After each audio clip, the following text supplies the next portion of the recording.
ঐক্যমত্য কমিশনের সহ-সভাপতি অধ্যাপক আলী রিয়াজ বলেছেন যে সংস্কারকে বাধাগ্রস্ত করতে ভেতরে এবং বাহির থেকে ষড়যন্ত্র হচ্ছে। এর কোনো আলামত বা ইঙ্গিত আপনি দেখতে পাচ্ছেন কিনা? আমি দেখতে পাচ্ছি এবং এটা হবারই কথা। মানে সংস্কার ব্যাপারটা মানে মেডিকেল টার্মে যদি খানিকটা সার্জারির মতো। আপনি একটা সার্জারি যখন করবেন ইট উইল বি পেইনফুল, এবং একটা পেইনফুল সিচুয়েশনের মধ্য দিয়ে যেতে হবে এবং পরে সেটার বেনিফিট পাওয়া যায়, এবং এই পেইনফুল সিচুয়েশনটাই আমরা অনেকে মেনে নিতে পারবো না। আরেকটা জিনিস খুব জরুরি, সেটা হলো যখন একটা সংস্কার আমরা করব, সমাজে এক্সিস্টিং কিছু মানুষের ক্ষমতা, তার নানান রকম বেআইনি উপার্জন বাধাগ্রস্ত হতে পারে। ফলে দেখা যাবে সেটা ছাড়তে চাইবেন না অনেকে। একটা ছোট উদাহরণ দিই, আমাদের মোবাইল কোর্ট এখনো চলে, তাই না, প্রশাসনিক ম্যাজিস্ট্রেটদেরকে দিয়ে। এটা একেবারে অসাংবিধানিক। রাজ্জাকি ভাই আছেন, আমাদের আর্টিকেল 22 আমাদের বিচার বিভাগকে প্রশাসন থেকে পুরো পৃথকীকরণের কথা কনস্টিটিউশনালি বলা আছে। কিন্তু আমরা দেখেছি মোটা দাগে বিচার বিভাগ পৃথক হলেও একসময় তো আমাদের এক্সিকিউটিভ ম্যাজিস্ট্রেটরা সহ এক্সিকিউটিভ ডিপার্টমেন্ট সহ বিচার করতে এজলাসে বসে, কিন্তু এখনো মোবাইল কোর্টে আছে।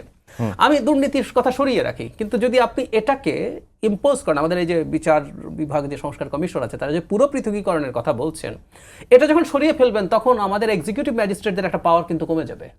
উনি মোবাইল কোর্ট পরিচালনা করছিলেন, অনেকের সামনে অনেকে হিরো হয়েছেন।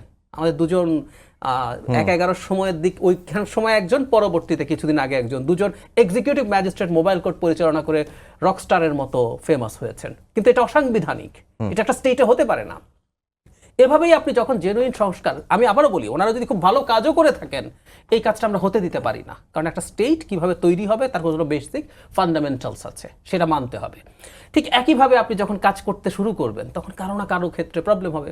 পুলিশ সংস্কারের জন্য একটা কমিশনের আলাপ এসছে, এই কমিশনটা নিয়ে ঠিক যেমনভাবে চাওয়া হয়েছে চাওয়া হয়নি, কিন্তু এটা যদি ফাইনালি হয়, একটা পুলিশ কমিশন যেটা সরকারের সরাসরি নিয়ন্ত্রণে না থাকে, একটা কমিশনের অধীনে হবে, যারা যখন ক্ষমতায় থাকবেন তারা ইচ্ছা মতো পুলিশকে ব্যবহার করতে প্রবলেম হবে।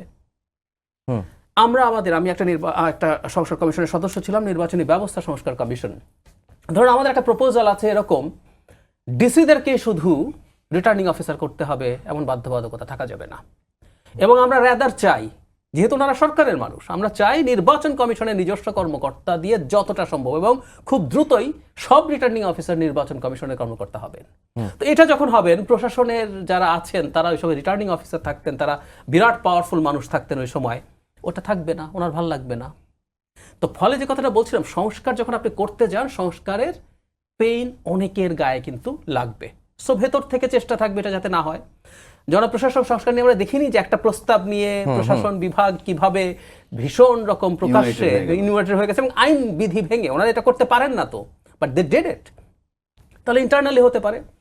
এক্সটার্নাল ক্ষেত্রে যেটা হতে পারে, যেটা আমি ডক্টর আলী রিয়াজ বলেছেন, বিশেষ করে উনি বলছেন পরাজিত যে শক্তি তাদেরকে ইন্ডিকেট করেছেন, তাদের মধ্যে এক ধরনের চেষ্টা আছে যাতে এটা না হয়। এটা আমরা খুব জেনুইনলি বুঝতে পারি যে এটা হতে পারে।